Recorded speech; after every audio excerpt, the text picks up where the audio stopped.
At a family gathering, my sister showed a slide of their family vacation. Everyone deserved this trip. She laughed loudly, except you. You're not really one of us. I blinked. Then why did I pay for all of it? Minutes later, the credit card statement hit the table. My name's Corinne. I'm 43. No husband, no kids. I've been the successful one in my family, not flashy successful, but I do well. I'm a financial consultant based out of Oak Park, just outside Chicago. It's a quiet, respectable life. I've got a 2-bedroom condo I bought after years of saving, a dog named Callie, and a decently healthy savings account. No real drama. My sister, Melinda, is 3 years younger. She's been married to a guy named Trevor since she was 22. They've got 2 kids, Camp and Skylar. I used to be close with them. I babysat when they were toddlers, went to every school play I was invited to, sent birthday gifts, paid for summer camps, helped when Trevor got laid off, and stepped in when the furnace broke and Melinda didn't want Mom to worry. I'm not saying this to make myself sound saintly. I'm saying it because it's an important context for where this story goes. We lost our dad 8 years ago. Sudden stroke. It rocked us, even though none of us were exactly fragile back then. Mom leaned into her daughters differently. With Melinda, it was emotional closeness. They call each other almost daily, go to the same church group, and trade casserole recipes. With me, it was more practical. She needed things. Prescriptions. Help with taxes. A new recliner last Christmas when hers broke. I always showed up. So when Melinda suggested a family healing vacation to Italy last fall, I didn't hesitate. We were sitting around Mom's kitchen during Thanksgiving. I remember the way Melinda held this glossy, printed brochure she had made. Rome, Florence, Venice. 12 days. Guided tours. Nice hotels. Her eyes were lit up like a kid planning their dream birthday party. I think it's what we all need, she said. Trevor agreed. The kids'll love it. It'll be something to remember forever. Mom looked hesitant but smiled. I asked what it would cost. Melinda glanced at me sideways. Well, it's not cheap.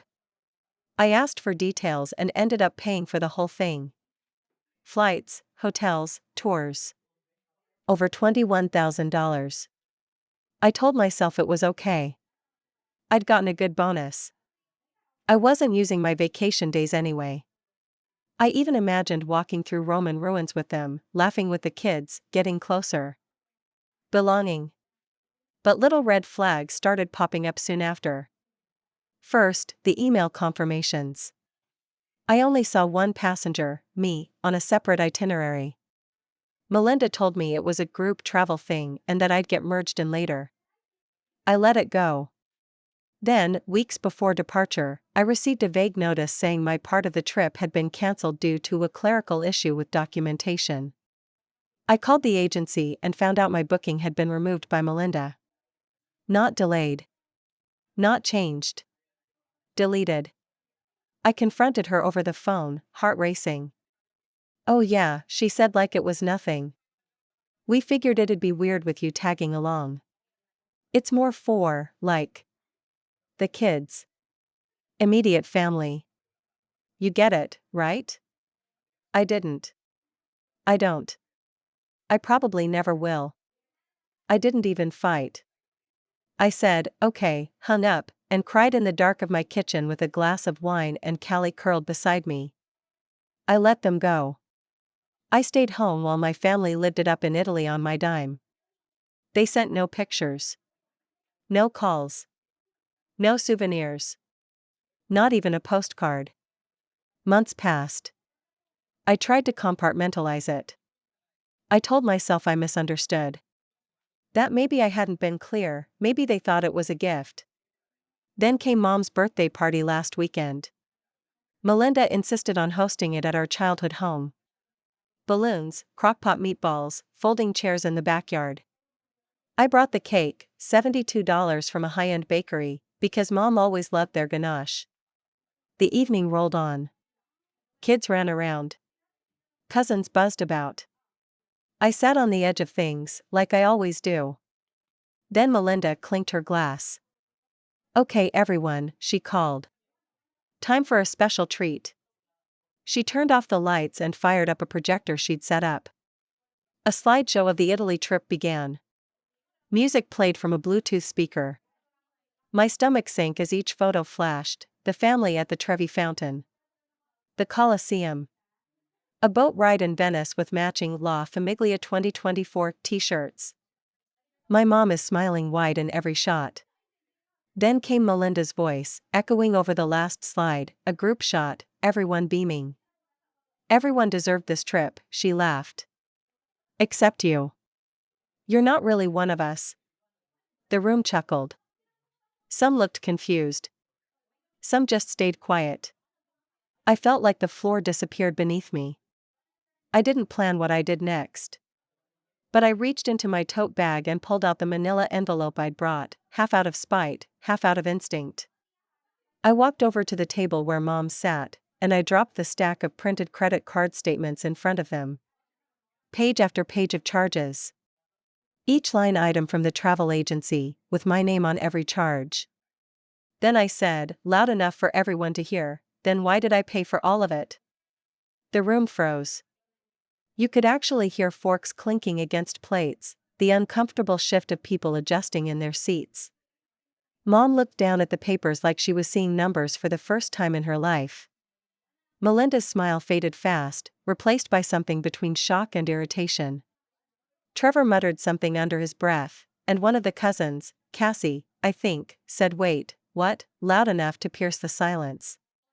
I didn't move. I didn't need to. The evidence spoke for itself. I'd funded every last meal, museum tour, and scenic photo op that they had just flaunted on a screen like a vacation sweepstakes they had won. Only I hadn't entered them, I'd paid for the prize. Melinda snapped out of it first. "Okay, well, Corinne. Way to ruin Mom's birthday," she hissed. "This was supposed to be a nice night."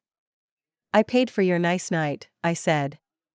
Trevor stood up then, trying to de-escalate, which is ironic since the only thing escalating was my heartbeat.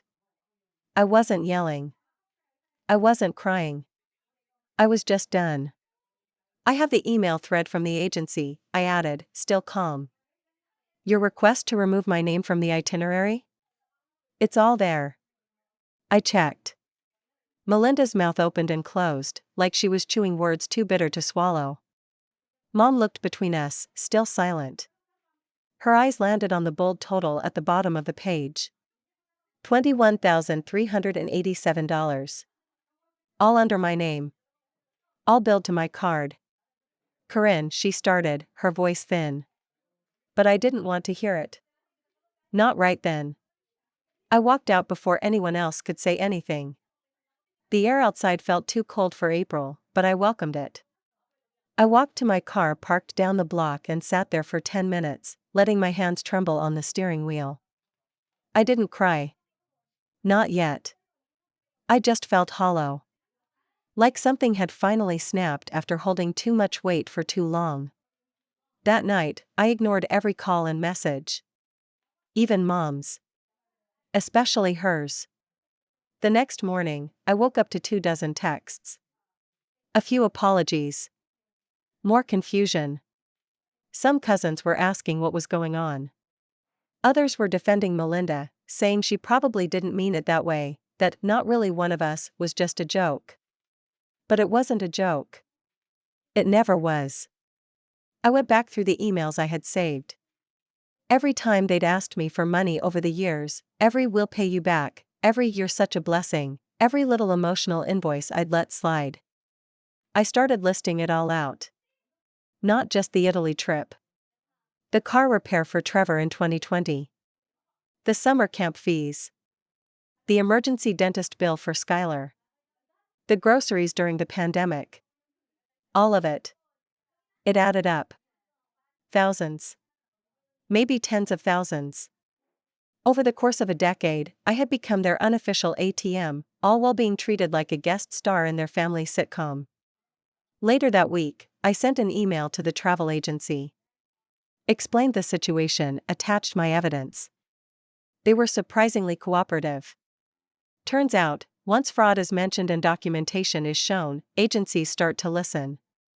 They couldn't do a full refund since the trip had already happened, but they did issue a partial reimbursement and flagged the account used to book the trip. I was told Melinda and Trevor wouldn't be able to book through them again. I didn't tell anyone about it. Let them find out when they try planning their next healing trip. In the meantime, Mom started calling every day. Leaving voicemails. Some apologies. Some are defensive.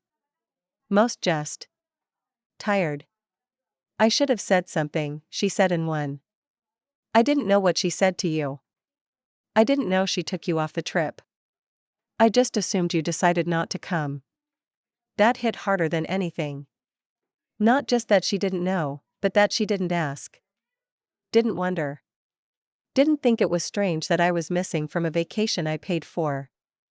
Melinda sent me a single text 2 days after the party. I don't know why you're making this such a big deal. It was just a trip. No apology. No acknowledgement. Just a reminder that to her, I had always been optional.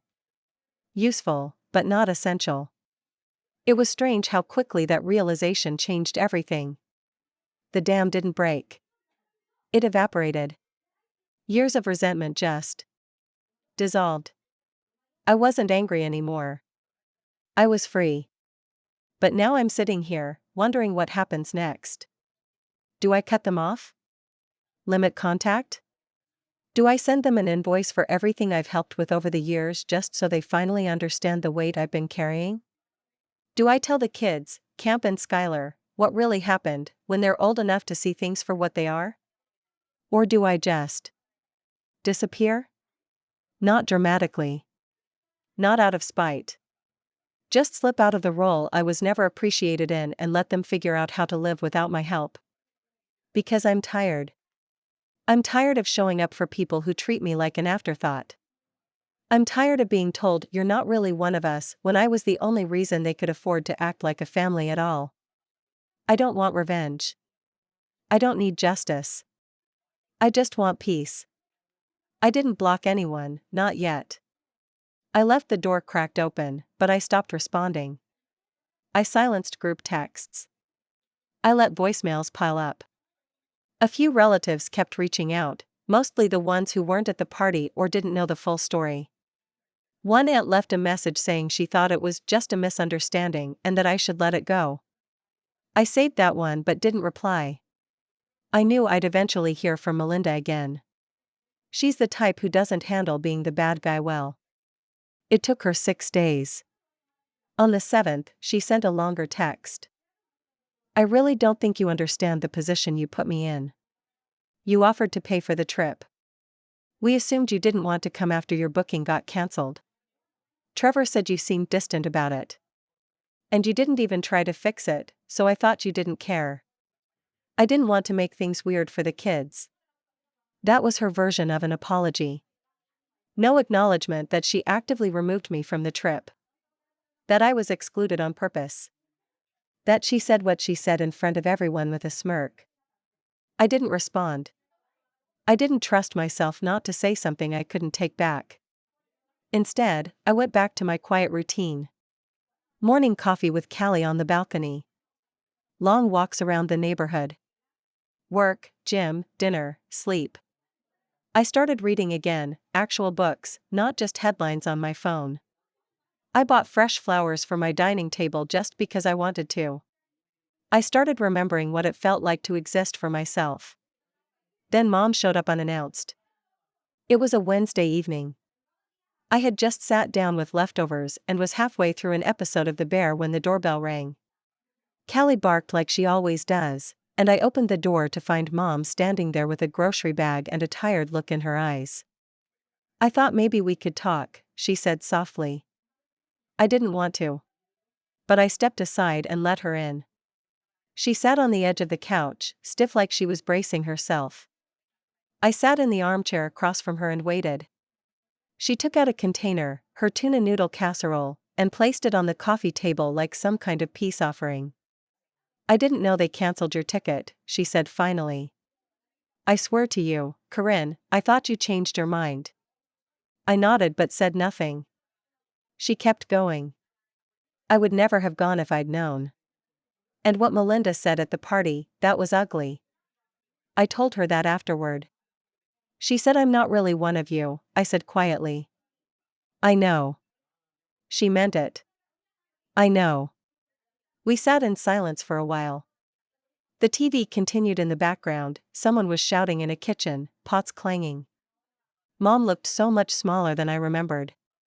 "I think grief does that, over time. Grief and guilt." "You've always been there," she said eventually. "Always." I could tell she wanted me to say something, anything, to make it okay again. But I didn't have that in me anymore. I wasn't angry. I wasn't trying to punish her. I just didn't have the strength to bridge that gap again, not when it had always been me doing the reaching. She left the casserole and hugged me before she went. I let her. It was stiff, awkward, but not cold. I walked her out and locked the door behind her. That night, I looked up flights to anywhere. I wasn't planning on leaving permanently, but I needed space, real space, not just emotional boundaries. Somewhere new, just for a week. Somewhere quiet. I found a good deal on a trip to Maine. Bar Harbor. I'd always wanted to see Acadia in the spring. Ocean air, rocky trails, solitude. I booked it on impulse and felt a sense of relief the second the confirmation email landed in my inbox. When I told my coworkers I was taking a break, they were supportive. My boss even offered me 2 extra days. She said I seemed like I could use it. I probably did. That weekend, I stopped by my storage unit. I had kept a lot of family stuff in there, old photo albums, my dad's tools, the rocking chair from my childhood. I sorted through it slowly, deciding what was worth keeping and what wasn't. I found a photo of me and Melinda from 1992. We were at Navy Pier, standing in front of the old carousel. She was holding a balloon, I had cotton candy. We were laughing. That day came back in pieces, Dad buying us popcorn, Mom trying to herd us through the crowd, the way Melinda used to hold my hand when she got nervous in crowds. That girl was long gone. But so was the girl who always stayed behind to clean up after her. I didn't throw the photo away. I just put it in a new box, one labeled past. I still haven't fully decided what my relationship with my family is going to look like moving forward. I don't know if there will be holidays or birthdays or passive-aggressive group texts. I don't know if Melinda and I will ever speak again, or if Mom and I will keep our awkward, casserole-based truce. But I know I'm no longer financing my own exclusion. The trip to Maine was, in a word, quiet. Which was exactly what I needed. I stayed in a small cabin rental just outside Bar Harbor, tucked between dense pine trees and a winding gravel road. No neighbors. No noise. The kind of place where you hear your own thoughts echo. I brought a few paperbacks, left my work laptop at home, and promised myself I wouldn't check any messages unless it was an emergency. My phone stayed on silent for 5 days. I hiked every morning. Nothing dramatic, just long, steady walks through Acadia. Jordan Pond, Cadillac Mountain, Ocean Path. I sat by the water and let myself feel everything I had been pushing aside. The grief. The exhaustion. The guilt over not being who they wanted me to be. The guilt over trying so hard for so long. On the 4th day, while sitting on a rock overlooking Thunder Hole, I let myself think about the last time I felt truly part of a family. It wasn't the Italy slideshow, obviously. It wasn't even the Christmas dinners or the 4th of July barbecues. It was something smaller, an afternoon at a pumpkin patch 5 years ago. Skylar had fallen into a pile of hay, and Cam tried to help her up by pulling on her jacket. Melinda was snapping pictures, and Trevor was yelling about bees. I bought hot cider for everyone. No one said thank you. But for a moment, we were all laughing together.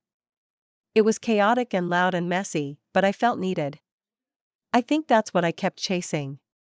That tiny flash of inclusion. And maybe that's what hurt most of all. Not just being excluded, but realizing I'd spent years buying my way into belonging, and it never really worked. When I got back home, the city felt louder than usual. I unpacked slowly, did laundry, watered my neglected houseplants, and tried to ease back into a version of life that didn't involve checking in on whether Melinda needed something, or if Mom had paid her utility bill. That lasted 3 days. Then came the letter. Not a text. Not a call. A handwritten letter slid under my door like some kind of olive branch in cursive. It was from Melinda. Her handwriting hadn't changed since high school. Loopy, overly neat, a little dramatic. She'd used stationery with a gold floral border. It felt performative before I even opened it. Corinne, I don't even know where to start. I know things have been bad between us, and I know you're upset. But I feel like there are things you don't understand. I never meant to hurt you. I thought you were just helping, like you always do. I didn't know you felt left out. I didn't know you took it that personally. I wish you'd said something before it became this big. You've always been the one we could count on. Maybe we leaned on you too much. I'm sorry if I made you feel unimportant. That wasn't the intention. I miss you. The kids miss you. Mom's been sad. We should talk. Love, Mel. I read it twice. Then a third time. It was exactly the kind of apology I expected. Not malicious. Not cruel. But empty in a way that's hard to describe. She didn't deny what she did, but she didn't fully own it, either. She framed my hurt as a misunderstanding. As if I'd simply taken things too personally. As if the problem was in my reaction, not her choices. Still, the part that caught me wasn't about her. It was the line about the kids. I did miss them. Cam was almost 13 now. Skylar, 10. I'd watched them grow up. Helped them with school projects. Brought them science kits and art supplies and books with dragons on the covers.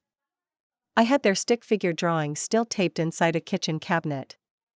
But I also knew something else. Melinda used them like glue. When things cracked between us, she always pulled the kids forward, like shields. Like bargaining chips. So I didn't respond. Not yet. I didn't want to be sked back into the pattern. The guilt, the duty, the emotional economy of you give, we take, and we call it love. Instead, I started writing my own letter, not to send, just to understand myself better. A letter I never meant to deliver. I wanted to see what I'd say if I could say it all. I wrote, "Dear Melinda, I don't want to be needed anymore. Not like that. Not only when there's a hole to fill. I want to be wanted, invited, thought of. Not as a resource. Not as a backup. Just as your sister. When you uninvited me from the trip I paid for, you made a choice. You told me, in front of everyone, that I wasn't one of you. And now that there's tension, you miss what I gave you, not necessarily who I am. I need more than that. I need people who don't laugh at me for being generous, and then resent me when I set boundaries. I need a family who doesn't rely on shame to keep me in line. I need to know I can say no, and still be loved. So until that's possible, I'm stepping back. I still love you. But I'm not your safety net anymore. Corinne. I folded the letter and slid it into a drawer. I didn't need her to read it. I just needed to read it myself. A week later, I saw Mom again. She invited me for coffee, not at home, but at a little cafe in Oak Park we used to go to when I was in college. We sat by the window. She looked tired, but gentler this time. Less like someone trying to fix things and more like someone willing to sit in the mess with me. She didn't ask if I'd talked to Melinda. She didn't pressure me. She just stirred her tea and said, "I never realized how much you were doing. I let it happen. I thought you were okay with it." "I thought I was too," I said. Then she said something I didn't expect. I was proud of you. But I never said it. I don't know why. I didn't say anything. I just nodded. That was the first time I felt the smallest piece of something starting to rebuild. Not a bridge. Not yet. But maybe a bench. A place to sit down and rest. I'm still here, still figuring it out. The letter in the drawer is still unread. And I don't know what I'll do with it yet. Months passed. I settled into a life I hadn't known I was craving, a quiet, uncomplicated one. I was still in Oak Park, still working my job, still taking Callie on long evening walks through Scoville Park. But the space I had put between myself and my family became something permanent. Not harsh. Not angry. Just clear. I didn't respond to Melinda's letter. I didn't text back when she sent a message about missing our talks. I didn't engage when Trevor sent a half-hearted happy birthday on my voicemail a whole month early. I stopped sending gifts to the kids, stopped checking in on Mom every week, and stopped attending family gatherings entirely. And for the first time in years, I wasn't drained. The only communication I allowed was with Mom, once a month. Coffee. Brief calls. She didn't push. I think she was afraid if she did, I'd pull away entirely. And maybe I would have. Then, one afternoon in late October, I got an unexpected email from the same travel agency that had handled the Italy trip. Subject: Travel Concierge Inquiry, Melinda R. It was short.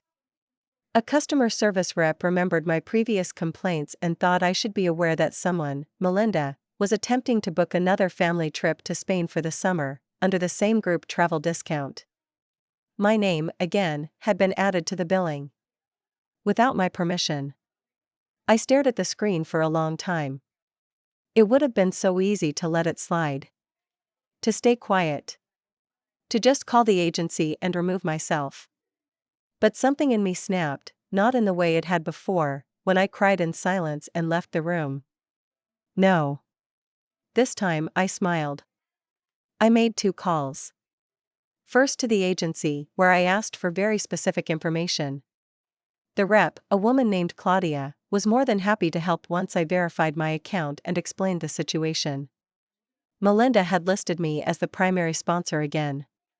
Flights for 6, hotel bookings, activities, even a chartered boat ride. Total cost? Just over $25,000. Then I called a lawyer friend, Corrine, who I met through a finance seminar years ago. I asked her what my options were. We walked through my evidence, emails, receipts, and the earlier dispute. She said something that made my pulse jump: "This is fraud, Corinne. It's intentional now. You have enough for civil charges. And, if you want, you can make it public." I didn't want to sue her.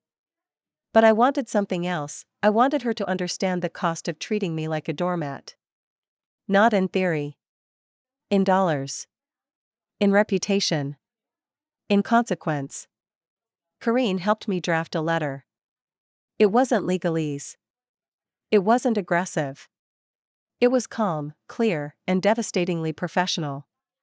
Melinda, I've been notified that you attempted to book another international vacation using my personal billing information without my knowledge or consent. This is the second time this has occurred. As you are aware, I did not attend the first trip, for which I paid in full, and was not reimbursed. I have contacted the travel agency and requested removal from this booking. I have also consulted with my legal advisor and am prepared to pursue a civil case for financial exploitation and fraud, should this behavior continue. Additionally, I have begun compiling documentation for a formal complaint to your employer and relevant financial institutions. I suggest you review your recent actions and consider what you're risking. This is not a threat. It's a boundary. A legal one. You may wish to speak to a lawyer. Corinne, I printed it. I mailed it. Certified. With signature required. 2 days later, I got a notification, delivery confirmed. 3 days after that, the texts began. Not from Melinda, but from Trevor. Can we talk? Please don't ruin her career over this. We'll pay you back. We'll figure something out. She made a mistake, okay? I didn't respond. Instead, I followed through on the second part of the plan. Corrine helped me send a courtesy report to Melinda's HR department, just a factual overview of what had occurred, without formal legal action. Turns out Melinda works in community outreach for a nonprofit. An organization that specifically helps women experiencing financial abuse. Oh, the irony. I didn't go public. I didn't need to. I let the facts speak for themselves. Weeks later, a cousin reached out to let me know Melinda was taking time off work to deal with personal issues. I didn't ask what that meant. I didn't need to. What I did next, though, was something I had planned. With the partial refund I'd gotten from the original Italy trip and the vacation time I'd been banking, I booked myself a trip. A real one. To Spain. Solo. Same hotels. Same cities. Same tour company. But this time, it was all in my name. I visited the same seaside village Melinda had bragged about wanting to see. I stood on the cliffs of Costa Brava, took pictures in front of Park Güell in Barcelona, and watched the sunset over the Alhambra. I didn't post anything online. I didn't send postcards. I kept every memory for myself. I didn't need to prove anything to anyone anymore. The only revenge I needed was living well, without them. And when I returned home to Oak Park, tanned, rested, and finally whole, I found one last letter in my mailbox. From Melinda. Unopened. I didn't need to read it. I dropped it in the shredder and brewed a cup of tea. Peace isn't always quiet. Sometimes, peace is the satisfying sound of letting go, for good.